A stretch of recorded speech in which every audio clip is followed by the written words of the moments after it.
Hello welcome to Nikki talks. నమస్తే.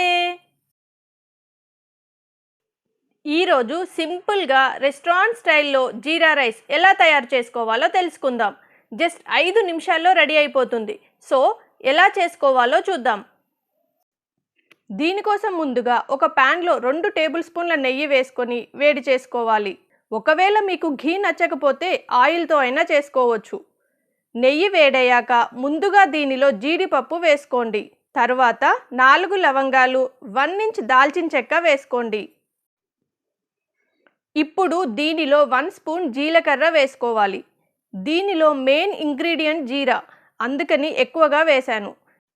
దీన్ని కాస్త దోరగా వేయించుకున్న తర్వాత దీనిలో సన్నగా తరిగిన 3 పచ్చిమిర్చీల ముక్కలు వేసుకొని మంచి ఫ్లేవర్ వచ్చేదాకా ఫ్రై చేసుకోండి. ఈ పచ్చిమిర్చి ఫ్రై అయ్యాక దీనిలో రుచికి సరిపడా సాల్ట్ యాడ్ చేసుకోవాలి. సాల్ట్ని ఇలా ఈ స్టేజ్లో వేసుకోవడం వల్ల రైస్తో బాగా కలిసిపోతుంది. ఇప్పుడు ఫ్లేమ్ని తగ్గించుకొని ముందుగా ఉడికించి పెట్టుకున్న రైస్ని యాడ్ చేసి అంతా కలిసిపోయేలా మిక్స్ చేసుకోండి. మీరు కావాలంటే బాస్మతి రైస్తో కూడా చేసుకోవచ్చు. ఫ్లేవర్ చాలా బాగుంటుంది.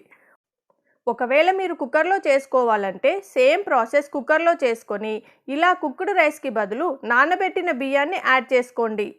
1 కప్కి 2 కప్స్ వాటర్ యాడ్ చేసి కుక్కర్ మూత పెట్టి 3 విజిల్స్ రానివ్వండి, సరిపోతుంది.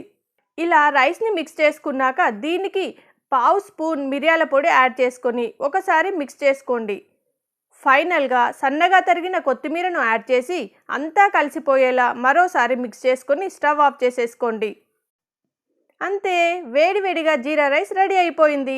దీనిని ఇలాగే తినేయొచ్చు లేదా రైతా ఆర్ దాల్ ఫ్రైతో కూడా చాలా బాగుంటుంది. చాలా సింపుల్గా క్విక్గా రెడీ అయ్యే ఈ జీరా రైస్ని మీరు ట్రై చేసి మీకు ఎలా కుదిరిందో కామెంట్లో నాతో షేర్ చేసుకోండి. వీడియోని లైక్ చేసి షేర్ చేయండి. సబ్స్క్రైబ్ చేయడం మర్చిపోకండి. Thanks for watching. నమస్తే.